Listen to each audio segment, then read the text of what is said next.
Hello.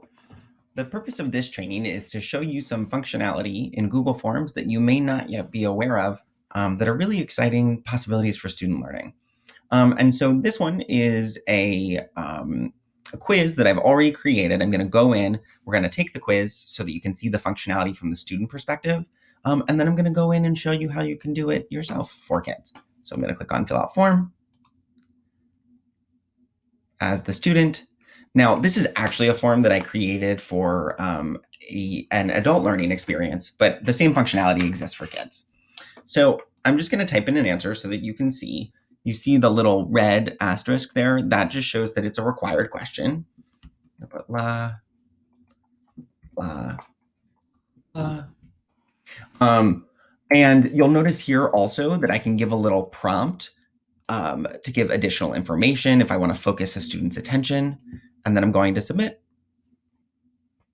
And now you see four options: view score, see previous responses, edit your response, or submit another response. The first one I want to show you is the view score. And what you'll notice here is that it says feedback, and then there's specific information there. So in this case, the feedback is on whatever answer that I gave there, but I've set it up so that it goes automatically. So any student who submits a response and then view score is going to get this feedback.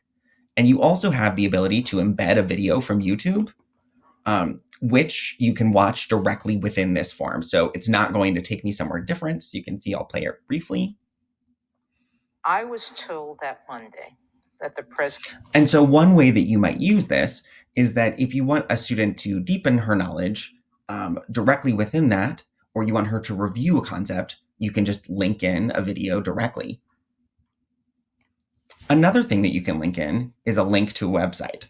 Now, in this case, when you click on it, it will open up another window, but you will still have the window here, right? So this is Museo Nacional de Antropología in Mexico City, which is an amazing museum.